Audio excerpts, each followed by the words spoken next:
Welcome to the Travel Man Podcast with your host, Ben.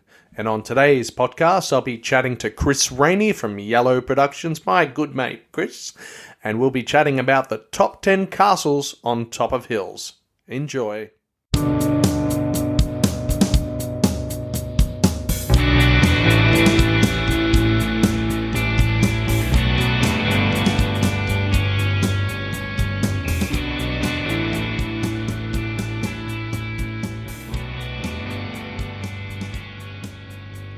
I don't know if you guys remembered, but Chris and I did a YouTube/podcast about Paris versus Prague, or which is better.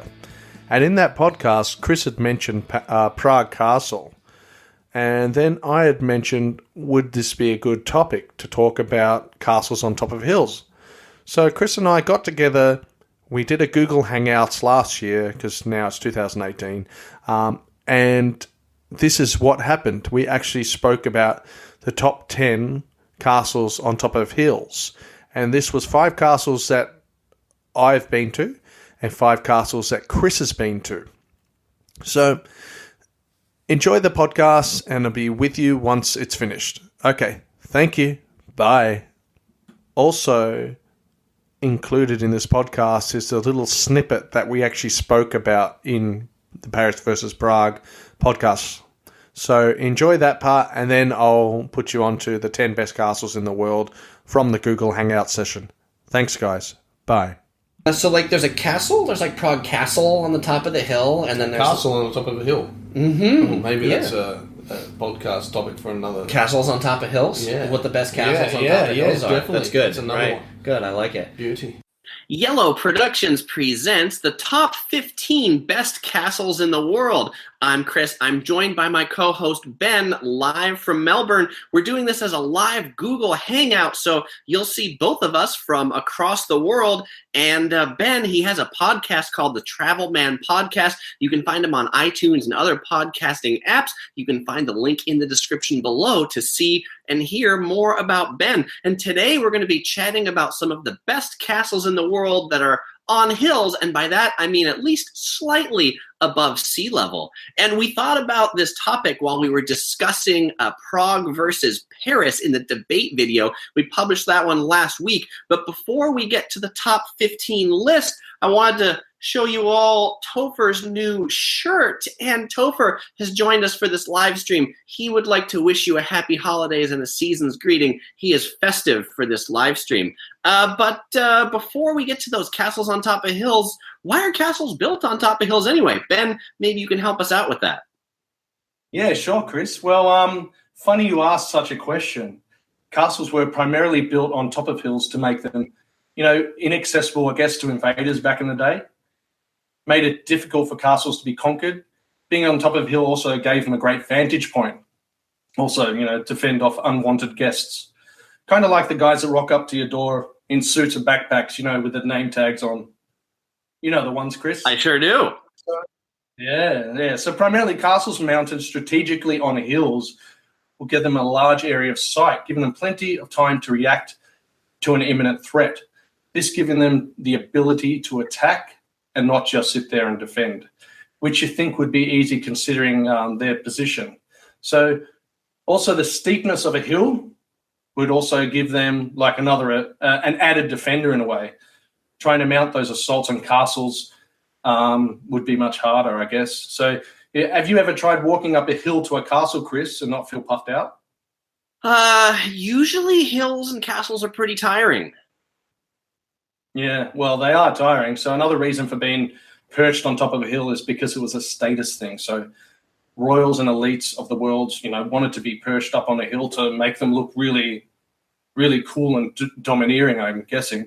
So having an amazing view of the land and a view that stretched as far as the eye could see was highly regarded and sought after. So status meant everything. So nowadays castles are here just for us travellers to admire, and some of the remaining royal families I think are still in castles, Chris. So why don't you kick us off with number 1 with the first castle? Okay, that That sounds good. I'll do that. And so our first castle, I've got pictures of all of these so y'all can see them as we're talking. The first castle is Neuschwanstein Castle. And I'm sorry if my German pronunciation is not excellent, but Neuschwanstein, it is the inspiration for Disneyland's castle at Disneyland. Neuschwanstein is located in Bavaria, Germany. It's located about 2 hours from Munich if you're driving by car. And Neuschwanstein literally means New Swan Castle. And people say it inspired the Disney castle, and it didn't just inspire it. Walt Disney was actually quoted for saying that he went to this castle, and it's what made him build this one. The king who built it, he was known as the Fairy Tale King. So the other name of this castle, it's the Castle of the Fairy Tale King. This is one of the world's most visited castles. 1.5 million people visit Neuschwanstein every year. And it's a bit of a castle paradox because it was built in the 19th century in a time when castles had actually no defensive purpose anymore. We were into much more modern warfare at that time. And so while the castle has the look of a old medieval castle, well, inside it's actually state-of-the-art technology at the time. Inside every castle, every room has flushing toilets as well as air heating. It's one of the youngest castles on this list, being built in 1886, completed in 1886. The castle was meant to have more than 200 rooms, but just over a dozen were finished before funds run out. And Ben said, it's pretty tiring to walk up hills to castles. There's about 3 ways you can get up to this castle from where you have to park. You can walk. It takes 30 or 40 minutes to walk. You can take a bus. It costs a couple euro. Or you can take a horse carriage for €9. And I think if you're visiting a castle, the horse carriage is definitely the way to do it. I also want to mention on this list of 15 castles, the first 10 are castles that both Ben and I have actually visited in person. So we're telling you this from knowledge of these actual locations. And then we're going to get to 5 more at the end that are castles that we want to visit. And so let's go ahead and go to a few of the comments, and then we'll go on to the second castle. So Brandon Torres says hello. Stuart Allen says hello. Hansel Ying says greetings from Singapore. Greetings from Singapore, Ansel. Stuart Allen is also in Melbourne, and he says it's a hot, hot, hot day. I think Ben probably agrees with that. Hopefully he's not wiping his sweat too much when he talks about castles. Yeah, Hansel said that it does look like the Disneyland castle. I mean, they look pretty close, don't they? Clement says, hello from Singapore. Sorry for being late. Clement, you never have to apologize for being late. I just love that you join us. You join us on almost every one of these live streams. Kirk says, what's up, Yellow Man? What's up, Kirk? I wish you what's up. And Topher here says, what's up? Okay, sorry, that's not the best Topher voice. And Norman Dia joins in and says, hello from the Bay Area, and says, always enjoy your vlogs. Norman, thank you very much. I appreciate it. All right, that's Castle 1, and that's the comments for now. Let's go on to Castle number 2. Ben, tell us about the castle that I'm just going to hold up a picture right now so people can see it. And now you can go ahead and start talking about it. All right, well, castle number 2 is not such a castle, but it's Mont Saint-Michel. That's the French way to say it, Mont Saint-Michel. Or Le Mont Saint-Michel. Actually, that's a French way. What am I talking about? This is the first exception to the list and could have gone forever. Mont Saint-Michel is actually a village island commune located along the border of Brittany and Normandy in France. So this is the first image that comes into my head when I think of a castle-like building on top of a hill, which actually isn't a castle. Mont Saint-Michel is actually a Benedictine abbey and is one of the most marvelous pieces of human engineering ever. And it's also a UNESCO World Heritage Site, which dates back to the 8th century AD. So that's pretty cool. Another thought that enters my mind is that our French tour guide, being my dear uncle Jean-Pierre, who doesn't speak much English, was very disappointed one time that we were there. There was grossly excessive tourist food prices. So he'd ordered these steaks, right? And he just thought they were just way too expensive. And he really got his goat up. He was really upset by that. He did offer to pay for the food, so we greatly appreciate it. those terrible tourist stakes. But the medieval abbey that sits on top of the island was well-known pilgrimage site and a place for learning, attracting some of the greatest minds and manuscript readers across Europe. Over the years, additional buildings have been added around the abbey, increasing the size of the population of the town within its fortified walls. Talking about fortified walls, these were built to keep the English out through warring times.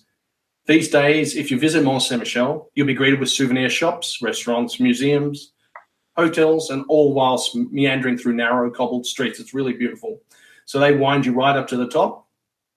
It's quite a walk to the Abbey, so be prepared. Have your sneakers on. Don't go there with heels or something like that. Mont Saint-Michel is actually one of the only places that's never been damaged in any wars. In the past, the only access to Mont Saint-Michel was if the tide was right out. There's a narrow road that leads you to a car park near the entrance of the gates there. These days, the actual car park's been moved offshore, so about 600 meters actually just off the coast. So the only way you can get there now is by parking in the car park and getting a bus or a horse-drawn cart, just like Neuenstein. I don't know how to say it.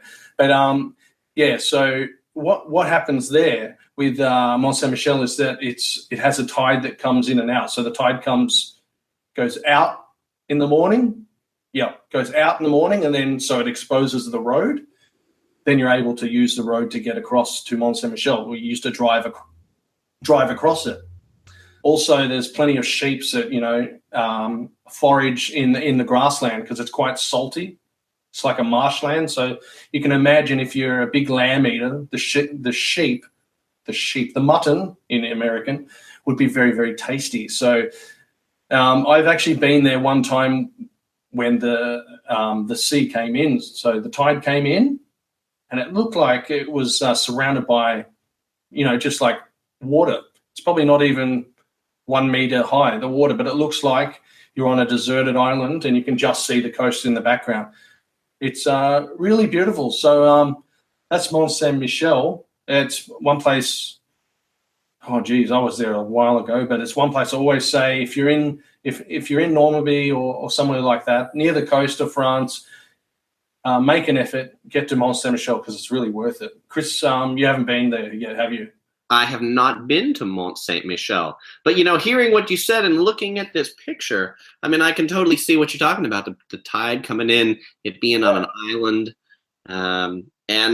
you mentioned tourist food prices. Kirk gave a comment on YouTube that said, "When I think of castles, I think of tourist traps and entry fee." And usually the food is often like super expensive too. Oh. The steaks were amazingly expensive. Like even my uncle, who's willing to pay, who has the money to pay for these steaks, felt foul in his mouth. He didn't enjoy the steaks. Obviously, maybe the steaks weren't as good as what you'd get on the mainland, but it is a touristy place. So be prepared to pay the extra money, to go there. So admission fee, then you got to do the fee for the museum, then there's a fee for this, a fee for that. You got to eat food, so everything's accelerated. Kind of like Disneyland. You go into Disneyland, you got to pay this, pay that. Food's always expensive at Disneyland. It is, but Disneyland is the happiest place on earth. So somehow when I buy things at Disneyland, it makes me happier that I'm giving Disney like tons of my money. Kirk also asked if we can tell us the cost to enter these castles. He says, thanks if you can slip it in there. Unfortunately, we probably won't be able to slip it in there at this point because we didn't do the research on it. But hey, next time we do one of those videos, we'll make sure to put the cost of these things in there. They're all probably somewhat on the pricey list. I can tell Kirk that it's expensive. Nonetheless, be prepared to send your euros to the man. All right, good. Brandon Torres commented, it sounds very interesting. And then Jake McShane is asking if is the castle magnificent on the inside too? So Ben, is he talking about Neuenstein Castle or is he talking about Mont Saint-Michel? Well, let's pretend he's talking about Mont Saint-Michel, and then I'll answer for Neuschwanstein. All right. So within the walls of Mont Saint-Michel, it's actually quite beautiful. So if you can imagine like an old town, an old European town that dates back a few hundred years, cobbled streets. You've got the old buildings because there's plenty of buildings within Mont Saint-Michel. Mont Saint-Michel is multiple buildings. So you've got the abbey right at the top, then you've got buildings, you've got the road that kind of winds its way down to the bottom. So within the walls of Mont Saint-Michel, it is really beautiful. It is worth the money. So, I mean, if you can get there, it's well worth the money. Don't be scared by the fact I think it's really expensive, which it is, but it's still one of those places that's really worth. It's worth to go there. Go there. I met the French guy. Yeah, All that's right. what I thought. Excellent. And you gave him enough time to give you that answer. So now I apparently don't have to answer for Neuschwanstein. So before I go on to number 3, everybody asked what I'm drinking. And so today, because I ordered all this great new logo merchandise, I got the Topher t-shirt, I've got the Yellow Productions pillow. Now I even got a Yellow Productions cup with these yellow straws. All right, it's iced tea in there. All right, so on to castle number 3. Castle number 3 is this castle. It is the Palace of Penha in Sintra, Portugal. And the Palace of Penha in Sintra, it's located about 45 minutes from Lisbon. Lisbon is the capital of Portugal. OC Girl Topher and I, we went there about 2 or 3 years ago. And I also want to mention that for all the castles, at least that I'm talking about on this list, which are all the odd-numbered castles, 1, 3, 5, 7, and 9. In the description of the video, I've got links to videos about each one of these castles. So if you want to check out more afterwards, there's videos on this. Also in the cards for this live stream, there should be links to these videos. I mean, don't leave yet, but like afterwards, take a look at the replay and find those cards. So this castle, it's really kind of world famous and it's on a big, super big hill, but it's famous for being super colorful. And of course, I like it because it's like bright yellow castle. And this castle, it's interesting that it's in Portugal, but the present day form of the castle was actually commissioned by Ferdinand August Franz from Austria, who married into the Portuguese royal family and became King Ferdinand II. King Ferdinand II marveled at the stunning views from up here on this hill, and he wished to build a castle to rival Neuschwanstein. So yes, this palace was built to rival this palace. So we're talking about castles and things like that that were built for no defensive purposes. And this one is another one of those castles built just to look pretty. So one portion of the castle resembles a medieval European castle complex, complete with very ornate parapets. The other portion of it, kind of down here, looks like a Islamic tower dome. Each section of the facade, as you can see, is painted a different color. There's a purple wing, there's a red clock tower, the yellow minaret. And it was also said that King Ferdinand wanted the castle and palace to look like an opera. And today, this is one of the greatest examples of romantic architecture. Sintra has a whole bunch of other medieval castles and other palaces. So if you are heading to Portugal and you're in Lisbon, Sintra is worth a whole day trip to check it out.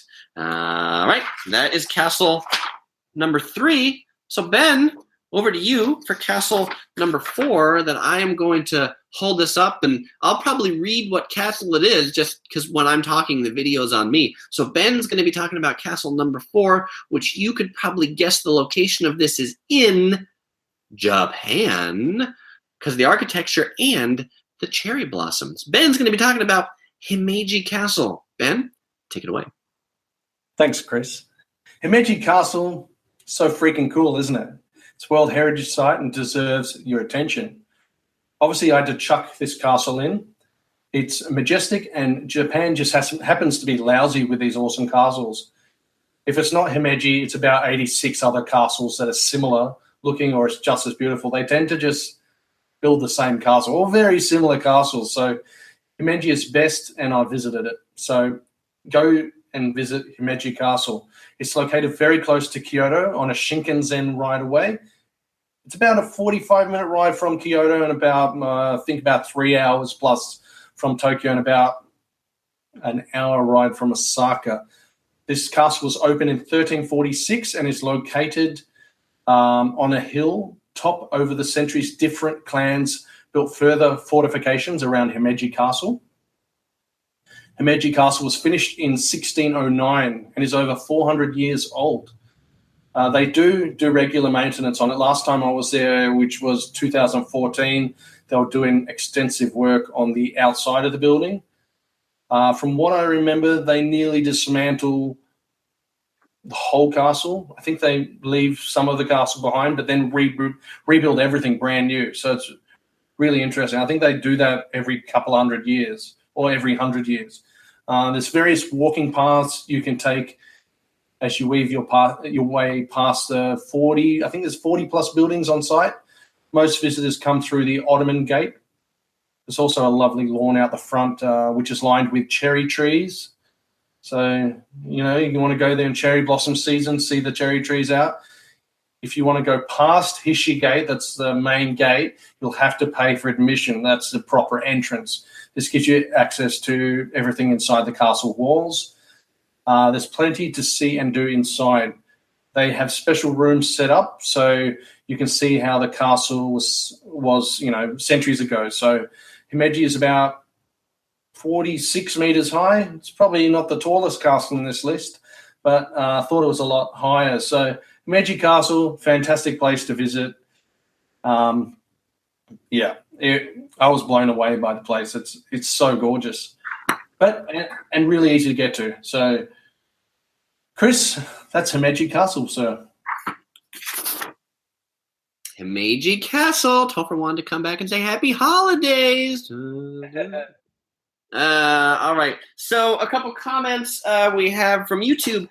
Kirk asked and says, if Hearst Castle is considered a real castle. That's a super great question. I mean, it's as much of a castle as some of the castles that we're going to have on this list. And if we do another one of these videos, Hearst Castle should definitely be in it. That's a great castle in Central California. Watermelon Kid says, White Castle is my number one pick. By White Castle, do you mean the burger chain, White Castle? Is that what you mean?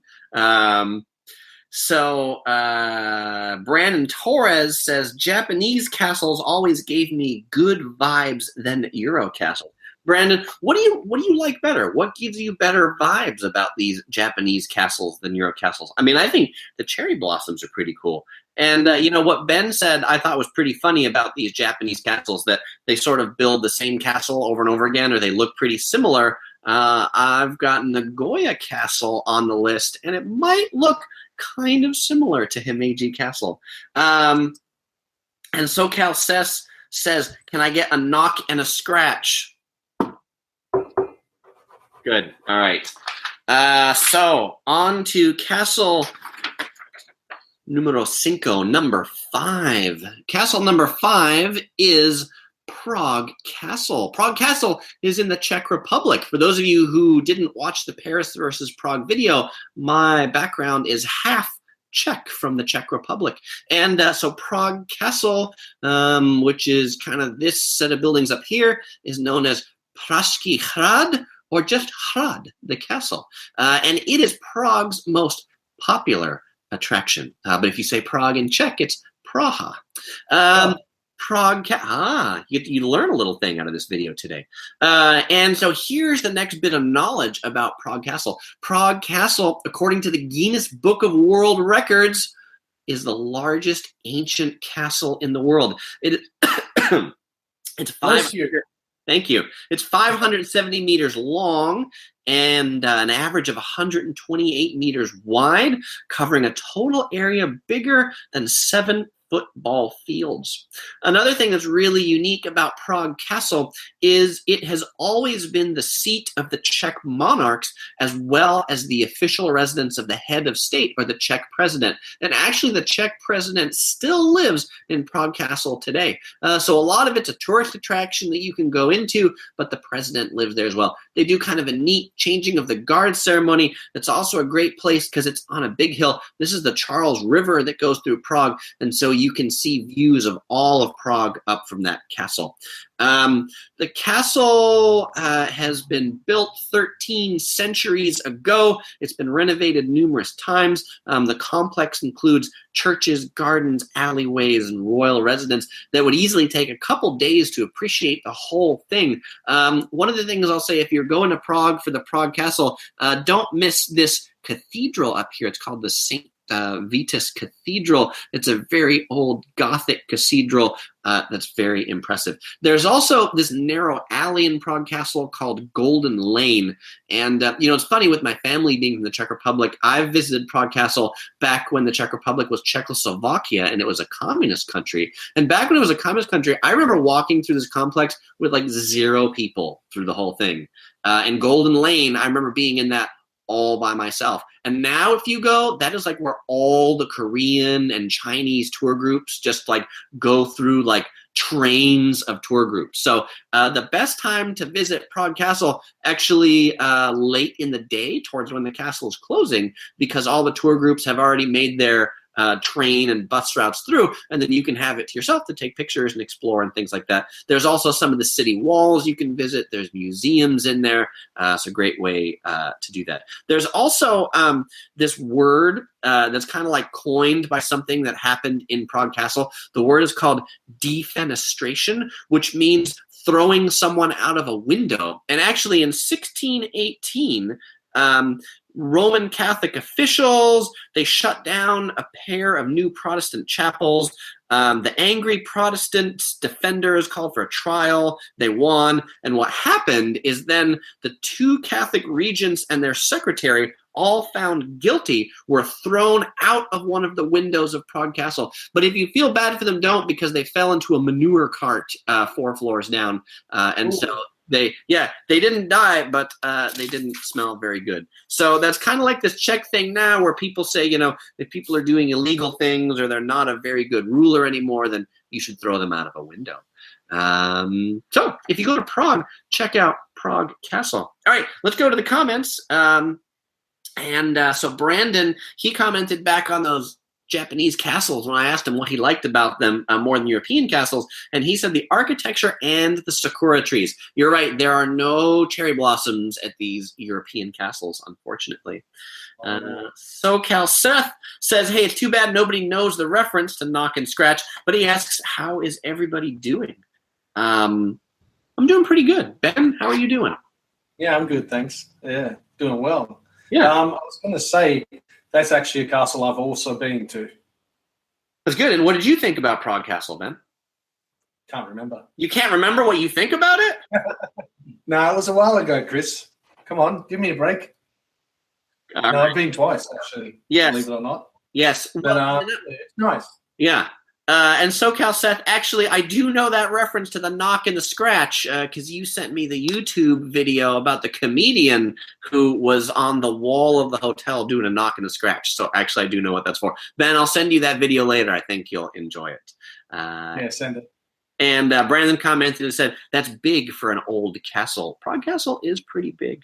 All right. So I mean, they're all quite big, though. All these castles are on, big parcels of land. They're all large castles.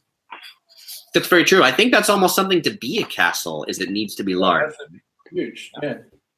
All right. So Ben's going to talk about castle number 6. Castle number 6 is this castle right here. It is, I'm not going to pronounce it very well because it's French. And by the way, Ben's ancestral descendancy, if I can use that as a phrase, is from France, so he'll pronounce these better than I will. This is Chateau de Chambord. Francois. You know what? What? You've done really well there. That's pretty much it. Chateau de Say that again while I'm not talking so everybody can hear you. All right. Chateau. Okay, everyone repeat after me. Chateau de Chambord. Very good. All right, take it away. All right, so Chateau de I was going to say Chateau de Chambord. Chateau de Chambord, which is a tongue twister, is one of those slightly above sea level castles that Chris and I wanted to mention. It's just slightly above sea level, probably by only a meter. 600, what's that, 3 feet? 3 feet. This castle is located near my mother's birth town of Angers, which is spelled Angers, and that's located in France, obviously.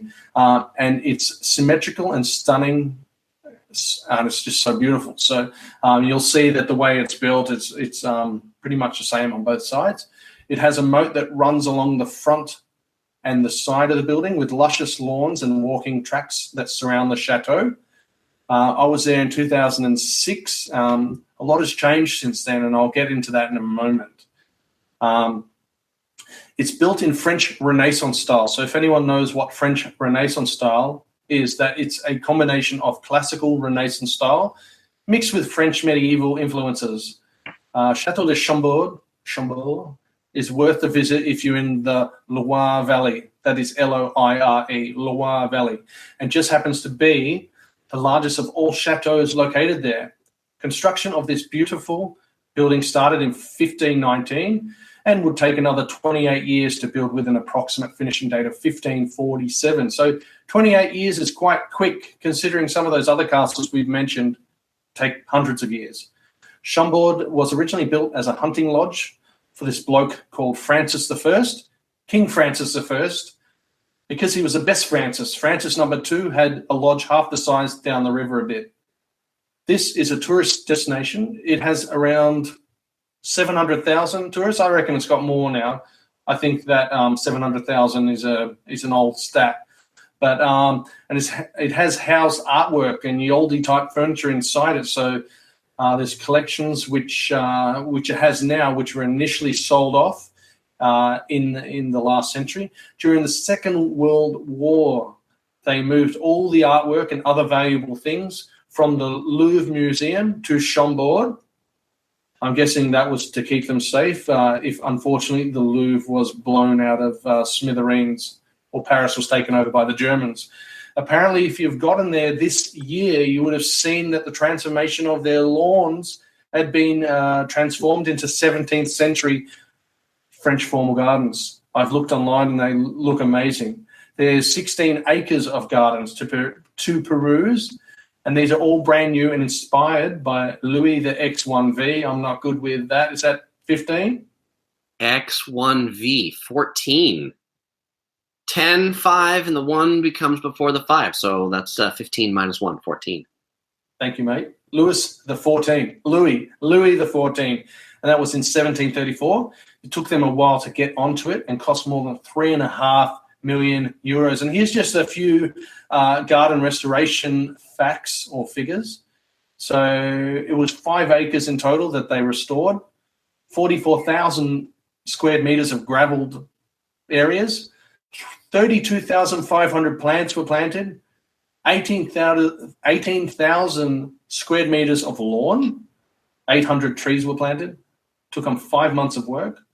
They had a €5 million budget, and more than 100 people were engaged to work in the garden, and took 14 years of historical research. I reckon that's pretty cool. What do you think, Chris? Yeah, that's a pretty impressive garden. Yeah. Well, it's only brand new, remember? So before it was just all lawns. So now, they planted up the garden. So it's probably worth a visit to Paris or France, I reckon. See Mont Saint-Michel, because it's not too far. Yeah. How far is the Chambord Castle from Paris? I would say it's a couple of hours by car or more on the train. Yeah. I'm in the southeast. Okay, cool. We've been to Versailles, and that leads into one of our comments. So Cal Seth says Versailles is a beautiful place too, and I think I agree. Versailles is impressive, and it's huge, and Versailles gardens are impressive. Ben, how would you compare the gardens at the Castle Chambord here to the gardens at Versailles? Well, I think currently now that Chambord has been redesigned or re-landscaped, I'd say their gardens would be better than Versailles. Okay, very cool. Versailles is older. And remember, with Versailles, they in the spring, they move all the pot plants out into the garden because they're all like, they're plants shaped in balls on sticks. I call them ball on sticks. Yeah. But, did you say Did you say they move all the pot plants? Is that like marijuana, cannabis plants? Oh, no, Chris. We're not talking about marijuana, old boy. Darn it. Actually, I'll have a spliff now. No, That's a thing. But all these pot plants are actually housed in an arboretum. And they're like, from memory, they're all citrus plants and a few others. And then they're moved in and out. So depending on the season, they'll move all the pot plants out. They'll move them back in. And that was one thing that I've actually remembered, which is pretty good. Wow, that is pretty good. Brandon Torres. Sometimes. Yeah, Brandon Torres comments and says it is impressive. And SoCal Seth says they knew how to spend money. Speaking of gardens, one of the things I liked best about the Versailles garden was you can rent electric golf carts and drive them around the garden. Because the gardens are huge. So it's pretty neat to ride around in a golf cart. Do they have golf carts for their garden? I do not know if they've got golf carts. I don't think they have golf carts, personally. I think you've got to do that all by foot. Well, you can probably hire a bicycle. Ooh. Now, there'll only be electric bikes, for the truly lazy. I think it would be better just a normal bicycle, just so you can get some exercise. I don't know about that exercise. I've heard that's tiring. Yeah.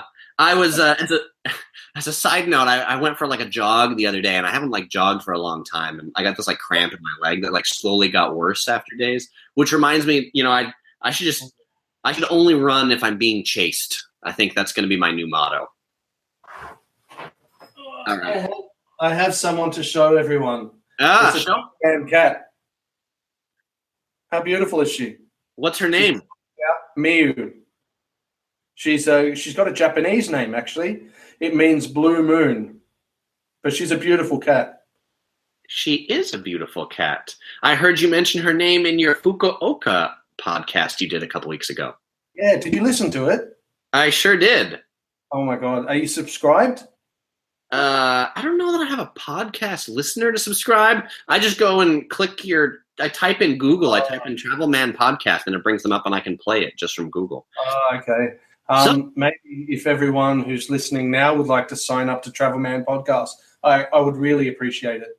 Yeah, you guys should totally do that. It's good. And Fukuoka, actually, Topher and I and Osiguro, we're going to Fukuoka in January. So it was really interesting to hear you talk about Beppu, because that's one of the places we're going, and Yufuin. Yufuin, yeah, go to Yufuin. Beppu was a bit of a disappointment, but it was only a day trip for us. But Beppu has the hot springs. What is it called? The Hells of Beppu, and that is kind of like a manufactured. You know me in manufactured areas, Chris. Yes. Not a big fan. Yes. So stay in Yufuin. If you want to see the Hells of Beppu, it's all right. It's like those thermal pools, They're kind of in Yosemite Park. They're different colors and stuff. And you walk around. You can do actually similar thing in New Zealand. Actually, they've got a thermal park, which is awesome. So if anyone wants to go to New Zealand and see the same thing, it's much closer, especially if you're in Australia. All right. Good deal. SoCal Seth comments and says, I think the purpose of the giant lawns was so that armies would invade of days of yore. They'd get halfway through and then screw it. Yep, I can agree with that. You get pretty tired. you would. And Jake McShane just Googled it and says you actually can get golf carts at Chateau de Chambord. So I am in now because of the electric golf carts. Laziness rule. Laziness. All right. Let's go on to castle number 7. And this castle is Nagoya Castle, which is in Nagoya, Japan. Actually, I should compare this castle to Himeji Castle, since Ben said they just build the same castle over and over again. This is castle. Yeah, this is Nagoya Castle. This is Himeji Castle. It's the same castle. Yeah. So one of the things that's different about Nagoya Castle, and I'm going to put this closer, is Nagoya Castle has these gold things on top of the castle. These gold things on top of the castle, they're golden orcas, and they signify prosperity. And Oh, yeah, and these gold sea creatures, they are the city's symbol, essentially. So there is one different thing about this. Also, an interesting thing about this castle in Nagoya, it was originally built in the Edo period as one of the branches of the ruling Tokugawa family. So it was built a long time ago. It is one of the largest castles in Japan, and the castle town around it at its time was the fourth largest city in Japan back in the Edo period. But, unfortunately, most castles in Japan were kind of leveled during World War II. So this castle was completely destroyed in 1945, including the keep and all of the palace buildings. This building is a reconstruction of it built in 1959. It has some exhibits, talks about the castle's history. There's a really neat observatory at the top that you can go and see all of Nagoya. But what actually makes this castle cool is not its current state, but what they're planning on doing with it. And so in 2009, they started a reconstruction effort where they were rebuilding the palace. And I don't have a picture of the palace here, but if you watch my Nagoya Castle video, links in the description and in the cards, after you watch the live stream, check that out. And the palace, that's where the ruling party lived, and so they've rebuilt it to look just like it used to live. To go in, you have to take your shoes off. There are these painted murals, the rice doors. I mean, it's super elaborate.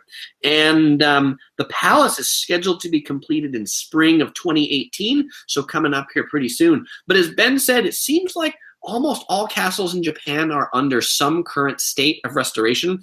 Actually, the main keep right here that I said was built out of concrete, they're planning to tear it all down and then rebuild it in a traditional wood construction, just like it would have been initially. And so in 2022 is when this main keep will be rebuilt in wood. So if you visit in 2018, you can see the palace, and if you visit in 2022, put that on your calendar, you can go back and see the rebuilt one out of wood. All right. And if you do go to Nagoya, you can actually do it as like a day trip from Tokyo. That's what we did. It's about a 2.5-hour Shinkansen ride, the bullet train. You can see Mount Fuji out of the Shinkansen as you're going there. Some of the other popular things in Nagoya, it's also where Toyota's headquarters is. So they have a lot of Toyota exhibitions in Nagoya. All right. That is number 7. And so number 8, Ben is going to tell us about this one. And he's going to tell us about Stockholm Palace, Sweden. And if you're wondering what I have a picture of, I have a picture of the changing of the guards at Stockholm Palace. Because one of the things that I think is coolest about this palace is the changing of the guards that they have there. But they only have it in the summer because in the winter, Sweden is, well, it's really, really cold. Did I mention bitter cold? All right, Ben, tell us about Stockholm Palace in Sweden. Other than the changing of the guards, which it's a beautiful picture you've got up there, Chris.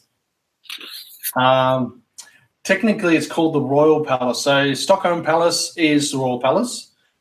It's actually still fresh in my mind. I was only there maybe a couple of years ago, 2013, I think it was. It's worth the visit. You're in one of the most expensive cities in the world, though. Stockholm is incredibly expensive.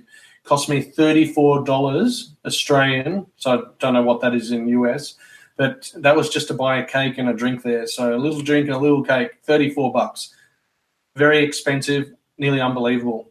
But that's aside. It's another one of those, Stockholm Palace is another one of those palace castles that sits just above ground level. It's worth the visit, especially if you're in Stockholm for only a couple of days. You can easily get there. You can get around very easily. It's built in Baroque style, something like that. Dates back to 1697 and was completed in 1760. That's a long time. What took them so long? Who knows? The Stockholm Palace is the official residence of the Swedish royal family.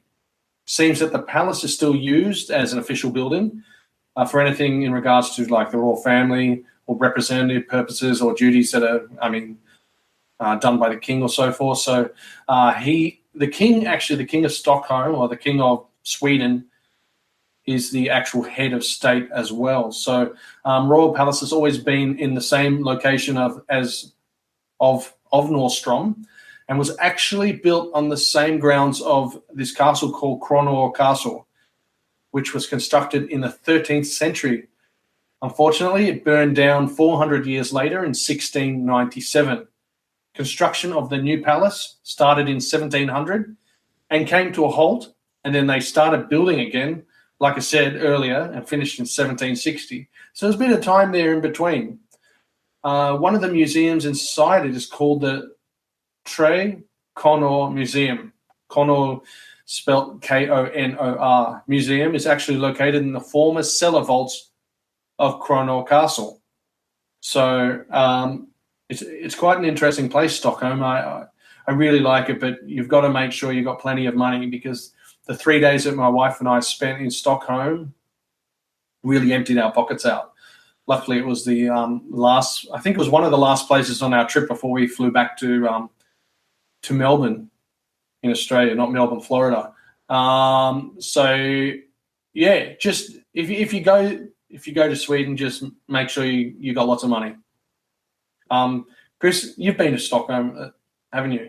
Yeah, Stockholm is truly an amazing place. I just want to comment about Melbourne, Australia versus Melbourne, Florida. And Melbourne. right, that was one of the hardest things when I was in Melbourne, Australia, was pronouncing it the way Ben does, as opposed to pronouncing it the way we pronounce the city in Florida, Melbourne. But back to Stockholm. Yeah, Stockholm is a city. It is super expensive. Everything there is super expensive. Hey, Ben, when you were in Stockholm, did you have any Swedish meatballs? You know, when I was there, I was looking for Swedish meatballs, and I found Swedish meatballs to actually be kind of hard to find. Yeah, I had pizza. I remember going somewhere for pizza. Swedish meatballs, did I have them? I probably have them more so if I'm at an IKEA in Melbourne.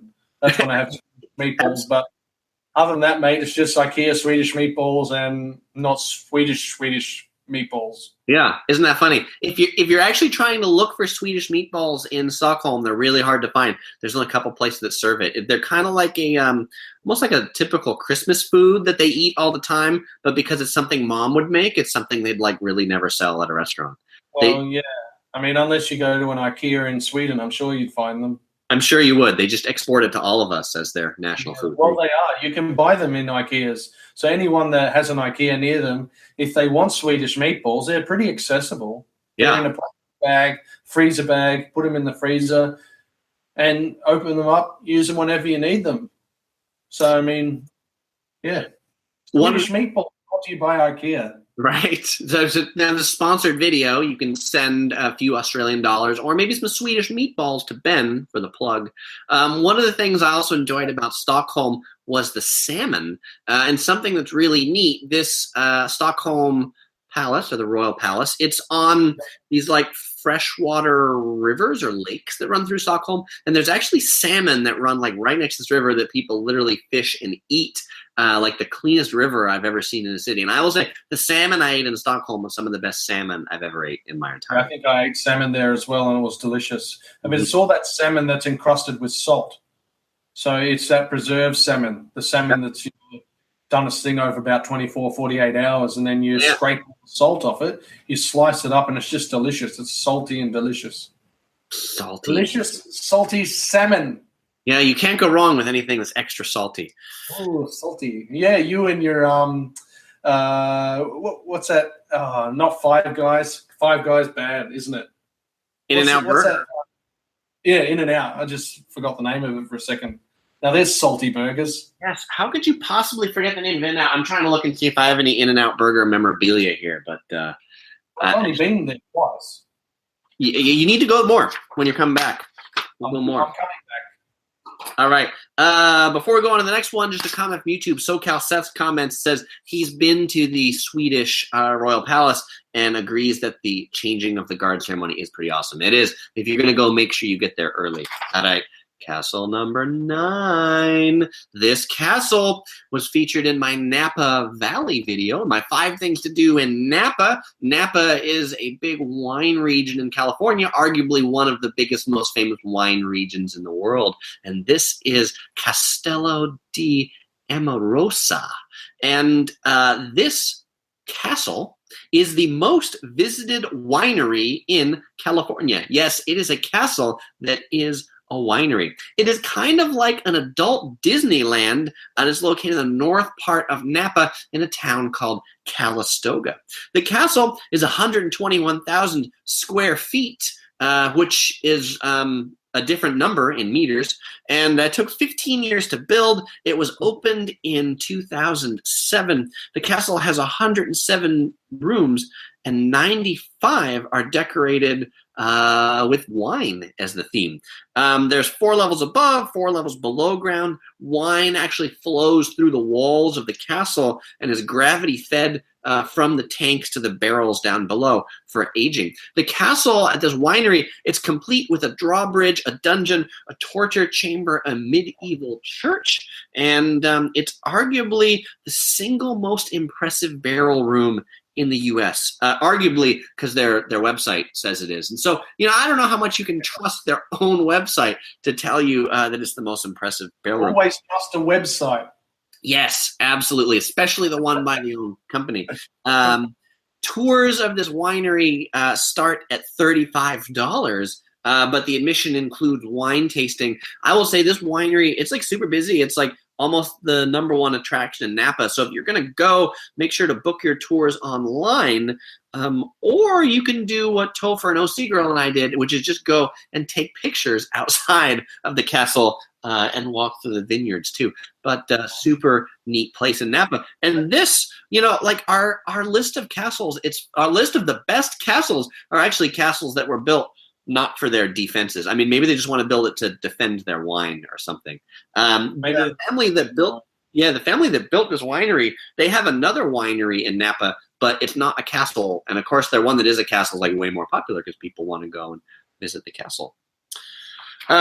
Jake McShane asks, can you bring your dog to the Napa Castle? I don't have a dog, so I wouldn't know. But at the Napa Castle, they do have like goats, and they had like chickens, and like they had a lot of farm animals there to make it a complete experience. I am guessing that you probably can't bring your dog into the castle since it's a winery and they do wine tours. There's probably some, food and pet restriction there. Yeah. Well, but I will say that yes, pandas were allowed. At least stuffed pandas were allowed. And SoCal Seth says, wine and torture chambers, challenge accepted. Yes, that sounds like a lot of fun. I agree. So you actually didn't taste the wine there, though? No. You just kind of from the outside?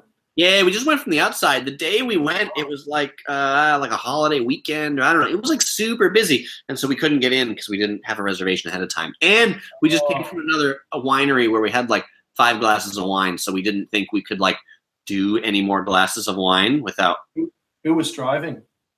I was driving, and I'm less of a lightweight than Topher is. He can't really take a lot of wine. So, are we going to drink much wine next year? Maybe Topher's going to try. I don't know. Maybe. Hey, I tell you what, we should do a podcast or a YouTube video on Sonoma versus Napa, because there is such a divide there. Some people say Sonoma, some say Napa. I'd like to do that. I agree. That sounds good. Maybe that'll be our next live Google Hangout here. Sonoma versus Napa. That sounds. Let's ask everyone. Should we do that? And if we get enough, yay, then we'll do it. Yeah. Otherwise, it will. Yeah. What do you guys think? Hey, for those of you that are watching, or for those of you watching the archive, should we do a Google Hangout about Napa versus Sonoma? Which one's better? Nizam says, hello, Chris. Hello, Nizam. You might want to say hello to Ben as well, and hello to Topher. We've actually got 3, I was going to say people, but not 3 people. We have 3 living beings in this podcast. I need to ask SoCal Seth something. I bet you Beery is the big drinker. Is Beery me or someone else? Because I don't know who Beery is. Do you know who Beery is? How come you're laughing? Maybe it's not Beery. Maybe it's Barry, like because he's a bear and a bear. I don't know. SoCal Seth, who are you talking about being a big drinker? Oh, actually, probably is talking about Barry. And Nizam says, he loves the videos, and he says hello to you, Ben. Oh, hey, Nizam, how are you? Hello to everyone here listening. It's really great that you wanted to come and visit or come and listen to us discuss castles. It's totally different for me. This is the first time I've ever done it. And the last time Chris and I were together, we were kind of working off each other. So this is a little bit more different. Chris talks for a bit, and I talk for a bit, but it's hard to interject because I don't want to interject too much with Chris because we tend to switch the screens. It's not like we can split screen it. But if we can find out how to split screen, then it'll be a bit easier to interject, I think, without it being too weird. Absolutely. What do you think? Yeah, and we've got this 2-second delay, I think, between US and Australia. But we're in front of you guys. You're back in time. SoCal Seth says, Barry the panda that had the Olair bear costume you asked me to name. Ola. What's he mean by that? I don't know. SoCal Seth had a few beers, I think. right. I don't know. This one? This Topher? This Topher? Which one? When I got these shirts about Topher was worried that if I had these shirts that I didn't have to bring him on travel anymore. And I'll tell you, there is nothing further from the truth. It has to be the real Topher there. Oh, I want one of those shirts next year, Chris. The polar bear. Now I remember. All right. Yes. There was a live stream where I had a polar bear that we couldn't remember the name of, and SoCal Seth gave us the name for the panda. Not the panda, the polar bear. Thank you. We get our pandas and polar bears confused. All right. Well, hey, we've got 6 minutes left in our hour allocated for this live stream. So we're probably just going to make it to the 10 castles that we've been to, and we'll save maybe the 5 that we want to go to for another time. So, Ben, hit us up with the last one, which is going to be Buda Castle. And Buda Castle is located in Budapest. Buda Castle, Budapest. You can see it looks like it's on top of a big, cool hill here. Ben, tell us about it. Thanks, Chris. It's actually Budapest. Ah, very good. Yep, no worries. I should have put something on top of that S. I've been to Budapest, and I have to say I really like it. It's located right in the center of Budapest on Castle Hill. Very, very, very beautiful place to go for a walk, and it's even better at night. So at night, you can see all the lights of Buda or Pest, one or the other. So I think it's right in the middle. So it's Budapest. It's 2 districts, Buda and Pest. Put together, Budapest. So this area, Castle Hill, is commonly referred to as the Castle District because it's well known for its numerous 19th century Baroque and medieval homes, churches and public buildings. You can walk all around the site. I remember going to the toilet there and it costing me 50 cents in euros, or not 50 euros. Obviously, that's bloody expensive. But this castle was built by King Bela the 1V. Chris, is that 4 or a 5? Shin blah blah blah blah blah blah blah. No, IV. When it's IV, I'm not good with Roman numerals. 4. King Bela the 4th. The one, the I before the V. That's a subtraction backwards. So you always subtract the V. Yes. The 1 from the V. If it's to the left. If it's to the right, it's +1. If it's to the left, it's -1. You know what? We could do the most boring YouTube segment on subtracting I's and V's and stuff, Roman numerals. Right. Want to see that or what? Yeah, so, live stream all about Roman numerals. Oh my God, that would be horrible. So King Bela the 4th of Hungary between the years of 1247 and 1265. So that's when she built the castle, or when he built the castle, because there probably wasn't any female kings. Now, you can reach the castle by this Castle Hill funicular, which is beautiful, or by a link from Szczeciny Chain Bridge, which you can take from Clark Adams Square area. Clark Adams Square, that's pretty Anglo-sized square name, isn't it? But the original part of the castle was built by the Hungarian kings back in 1265. The Baroque castle of the castle was built between the years of 1749 and 1769. In 1987, this castle was listed as a World Heritage Site. it's well deserved to delve deeper into the history of this castle. I also want to say, before we finish up today, I've got a funny story about Budapest. I actually got delayed there once. I was there for 2 hours on the tarmac, Chris, with Mandy, obviously my wife, because there was protests going on around the airport. We had someone board the plane, not a protester. We had someone tell us that we've just got to sit here and just bide our time. There was, I remember seeing, I guess there were cop cars flying past the plane, just making sure that, we were protected in the plane, because at the time that we were leaving Budapest, there was a lot of governmental uproar for some reason. I'm not actually sure what had happened. So we were waiting for 2 hours plus before the plane would even move. And then we had to take a 2 hour plus flight to, I think it was Frankfurt, wait for about 4 hours or more. Then from Frankfurt, we flew to Singapore. That took about 8 hours. And then we waited another 3 hours or more. And then another 7.5 hours no, you know what? Frankfurt to Singapore is not 8 hours. It's like 12 to 14 hours. So it was 12 to 14 to Singapore, then another 4 hours delayed. And then it was about another 6 hours or so to Melbourne, or a bit more actually. So I just remember that whole experience just being just horrible. But other than that, Budapest is awesome. So there you go. Yeah, Budapest is awesome. The experience was terrible in the plane. All right. Well, I know that sounds like a horrible trip back.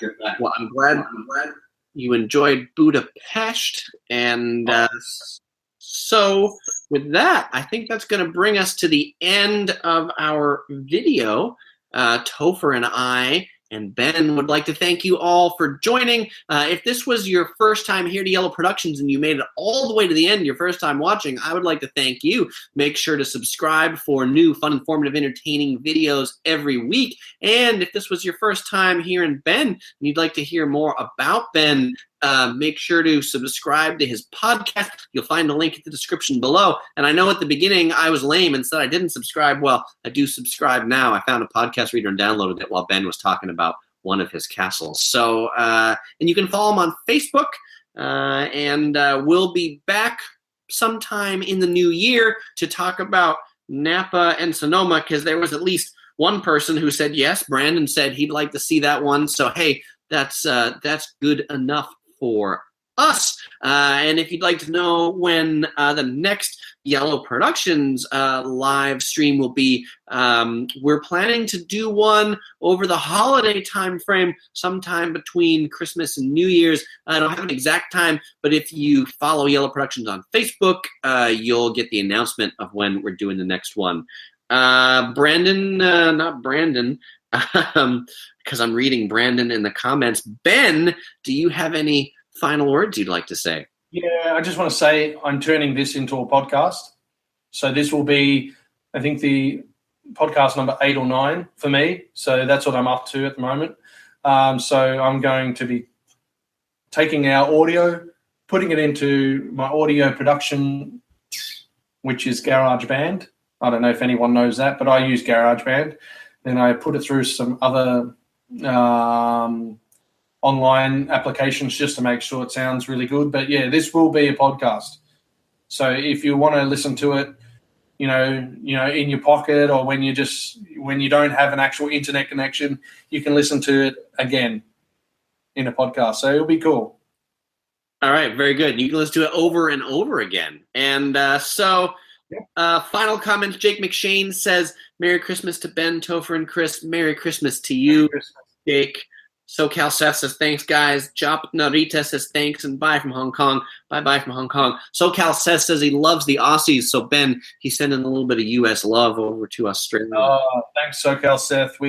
I love Americans. There you go. All right. See you all later. And, Ben, have a good rest of your day. Thanks, Chris. You have a good one too, mate. All right. Bye. Well, I hoped you guys liked that. I know Chris and I really like hanging out on Google Hangouts, and there will be more of this to come, but let's get the audio really good next time. It was still great, enjoyed the conversation. Hope you guys enjoyed the conversation. Remember to follow me on Facebook, Instagram. You can email me, travelmanpodcast@gmail.com. You can look up my website, which is in the links. There's more cool podcasts coming your way. I've got some that I just can't wait to release. And just give us a 5-star review on iTunes if you can, and that will be much appreciated. Also, leave a review and leave some comments as well for Chris on YouTube, because he loves it too. All right. Hope you guys love that. Take care. Have a good 2018. Ciao.